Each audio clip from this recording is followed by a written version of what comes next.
With over a decade on and off in Guild Wars 2, I have a lot of experiences to draw from to give advice to new players. So I decided to write an open letter to all the new players out there. I did some thinking and narrowed it down to just 8 things I would like to tell every single new player. Trust yourself. If min-maxing and deep diving into mathematics and researching meta combinations is what's fun for you, then that's great.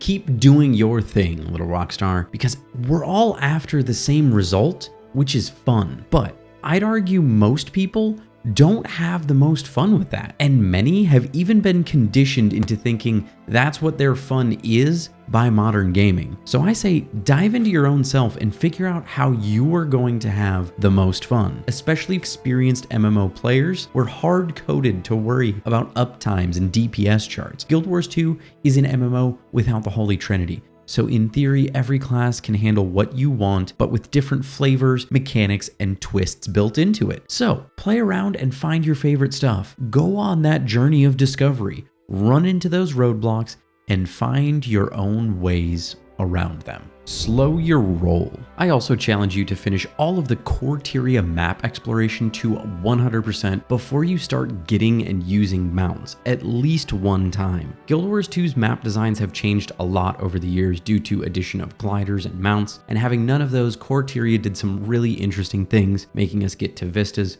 points of interest, and more.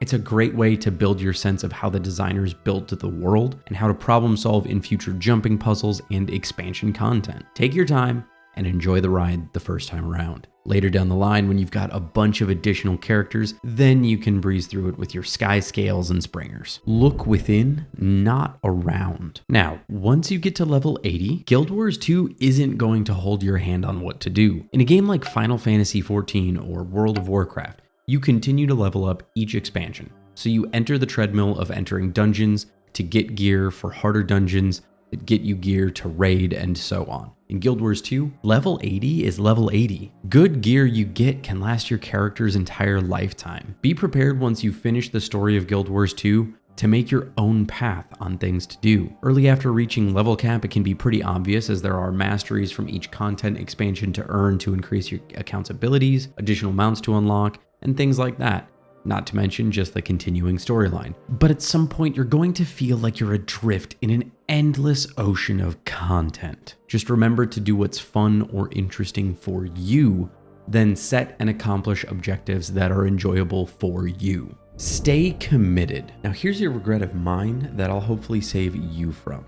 Your characters will earn birthday gifts each year mark from their original creation date, with the rewards getting better and more unique as time passes.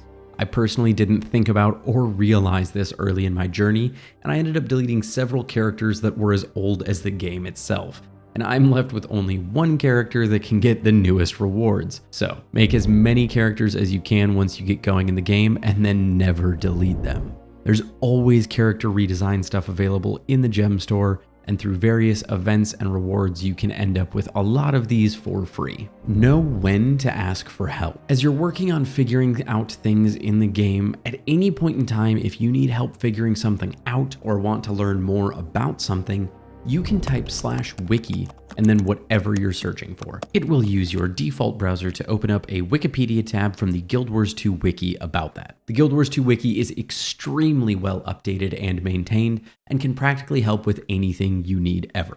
You should check out my YouTube channel first and see if I've got a guide on it, and then, if not, you can use the wiki. No, but seriously, the wiki is your friend. A little extra tip, you can use the command /wiki-et and it will pull up an event timers page that shows you every major event that can happen in the game and when it's coming up, and a waypoint code you can copy and paste into the chat box to get there. Most large meta events are on a timer, somewhere between 2 and 3 hours. Speak up. As you get into these meta events, level 80 content, and more, us experienced players are not scary. If you're new to something, please say something.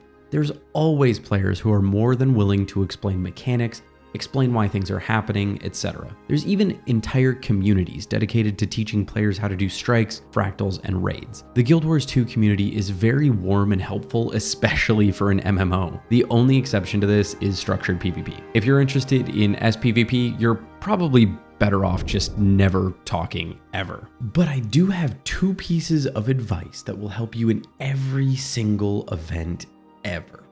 Don't be a rug. If you are fully defeated past downstate in a large meta event, unless that boss is at like 5% and about to die, you need to waypoint to the nearest waypoint and run back. Reviving players or NPCs that have been fully defeated is extremely slow when in combat, lowering the overall players able to handle the boss, and potentially even resulting in a domino effect of them not dodging attacks, going down, and possibly being defeated themselves because they were trying to resurrect you. We are not trying to be mean if we're not rezzing you. It's just a bad idea. And you're not going to have any fun lying on the floor waiting for help either. Just make sure when you waypoint, you stay in that map, as if you leave the map, you'll lose your rewards for the event. The flip side of this is if you see people get downed, you should try to pick them up whenever it's safe to do so that they aren't fully defeated and then have to waypoint back themselves. It's a team effort.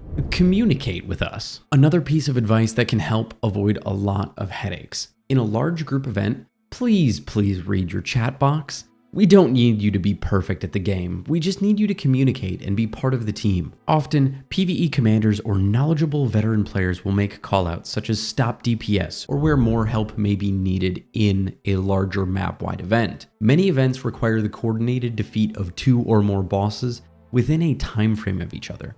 And if they are not defeated close enough together, the previously defeated ones will resurrect.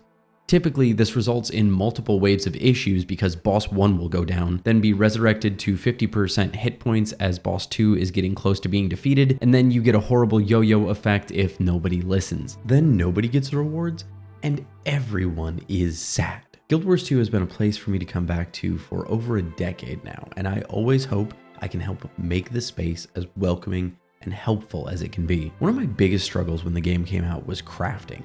It can be very confusing, which is why I put together this comprehensive guide on teaching you how to understand crafting, not just telling you what buttons to press in what order.